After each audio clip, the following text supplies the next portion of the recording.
अस्सलाम वालेकुम, मैं सर मौज़म अली हैदरी और आप यहाँ पर हैं स्टेट्स ऑफ मैटर, जिसमें लिक्विड वाटर है, सॉलिड वाटर है और वैक्यूम वाटर है। अब ये 3 स्टेट्स ही होती हैं वाटर्स की। सॉलिड जो कि आइस में चेंज हो चुका होता है, लिक्विड जो कि वाटर जो बह सकता है, फ्लो कर सकता है, और वैक्यूम खाली वाटर इसके अंदर होते हैं। ये गैप नहीं होता, इसके गैसेस होते हैं जिसने इसको हर वक्त घेरा हुआ होता है लेकिन हमें दिखाई नहीं देते। सॉलिड लिक्विड में चेंज हो सकता है, लिक्विड सॉलिड में चेंज हो सकता है। सिर्फ टेम्परेचर, वॉल्यूम और प्रेशर को जहन में रखा जाए। टेम्परेचर, वॉल्यूम, प्रेशर, ये 3 चीज़ें ही ऐसी होती हैं जो कि हमारे किसी भी स्टेट्स को, सॉलिड को लिक्विड को गैसेस में प्रोड्यूस करने में काम आती हैं। सॉलिड, लिक्विड, लिक्विड गैसेस, ये 3 ही स्टेट्स होती हैं जो कि हमारे यहाँ समझी जा रही हैं। जबकि एक चौथी फॉर्म होती है जिसे प्लाज्मा कहते हैं, और उसकी कंडीशंस एक अलग होती है, वो हर वक्त सेम नहीं रहते। हमारे यहाँ समझने के लिए सिर्फ 3 ही स्टेट्स ही हैं जो कि वाटर के हवाले से है: सॉलिड, लिक्विड, गैस। जो सॉलिड होता है ये अपनी शेप को मेंटेन रखता है उतनी देर तक जितनी देर तक ये लिक्विड में चेंज नहीं हो जाता, और जब लिक्विड में चेंज हो चुका, सिंपल वाटर में चेंज हो चुका, जो कि हम पी सकते हैं, इसे बहा सकते हैं, और जिस भी बर्तन में ये जाएगा उसी बर्तन की शक्ल इख्तियार कर लेगा। इन दोनों का वॉल्यूम सेम होता है, इन दोनों का जो वेट होता है वो सेम होता है, सिर्फ इन दोनों की शेप का डिफरेंस रहता है। लिक्विड और सॉलिड में सिर्फ शेप का फ़र्क होता है, बाकी इनकी डेंसिटी भी सेम होती है। थोड़ा सा फ़र्क होता है वाटर की फॉर्म में। जो सॉलिड वाटर है यानी कि आइस, ये फ़्लो करती है वाटर के ऊपर। हम इसे चेक करके देखते हैं। ये आइस को जितना भी डिप करेंगे तो ये इसके अंदर डिप नहीं होगा, ये इसके ऊपर फ़्लो करेगा। क्यों फ़्लो करेगा? क्योंकि ये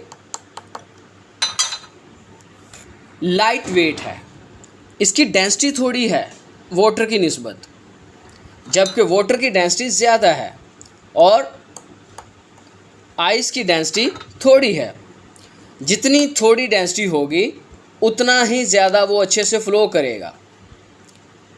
तो ये डेंसिटी का असूल है कि जब हमारी डेंसिटी थोड़ी होती है तो हम ऊपर फ़्लो करते हैं, जब डेंसिटी ज़्यादा होती है तो नीचे फ़्लो करते हैं। मेरे हिसाब से ये टॉपिक बहुत आसान है, और आपको अगर समझ नहीं आया तो आप कमेंट बॉक्स में कमेंट करके पूछ सकते हैं, जो भी टॉपिक आपको जहाँ से भी समझ नहीं आया। सॉलिड, लिक्विड और गैस, पानी की 3 हालतें। आइस जो है वो लिक्विड से लाइट वेट होता है, इसके अंदर ज़्यादा वैक्यूम होता है, इसीलिए पानी के ऊपर फ़्लो करता है। जबकि गैसेस जो होते हैं वो बिल्कुल हर जगह पर गैसेस होते हैं। पूरी दुनिया में जहाँ भी आप जाएं तो गैसेस होते हैं, जिनके अंदर से हम ब्रीथिंग करते हैं, जिनके अंदर हम फ्लाई कर सकते हैं, जिनके अंदर हम किसी भी चीज़ को ड्राई कर सकते हैं। तो ये छोटे छोटे मॉलिक्यूल्स होते हैं जो कि हर जगह पर होते हैं लेकिन हमें दिखाई नहीं देते। आइस का फार्मूला, वाटर का फार्मूला और गैसेस का फार्मूला सेम होता है, H2O, मतलब 2 हाइड्रोजन और 1 ऑक्सीजन। तो सिर्फ इनकी शेप बदली है, सॉलिड शेप, लिक्विड शेप और गैसेस शेप। ये बैरूनी बर्तन सॉलिड है, जबकि इसके अंदर हर जगह फैली हुई गैसेस है, जिनके अंदर हम आसानी से हाथ करेंगे, निकाल लेंगे, और हमारा हाथ ड्राई है, कोई लिक्विड इसको टच नहीं किया। अलबत्ता जब वेपर बहुत ज़्यादा हो जाएंगे, फिर जब हम हाथ करेंगे तो हाथ के ऊपर नमी शो होगी, जैसे कि हम बॉईल कर रहे होते हैं किसी चीज़ को तो हमारे हाथों को छूता हुए दिखाई दे रहा होता है। इसको सिर्फ मेरा हाथों को प्रेशर महसूस हो रहा है, नीचे आइस जो है मेल्ट हो रही है, ऊपर से गैसेस महसूस हो रही हैं कि ठंडा है। और जब हम गर्म करके इसे वेपर्स में चेंज करते हैं तो भी हमारे हाथों को महसूस होता है और नमी हाथों में महसूस होती है।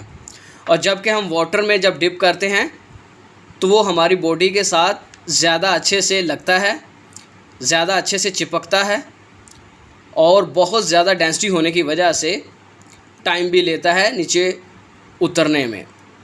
और जबकि जो आइस होती है वो हमारी बॉडी के साथ इतनी जल्दी से लगती नहीं और फिर उतनी जल्दी से उतरती भी नहीं।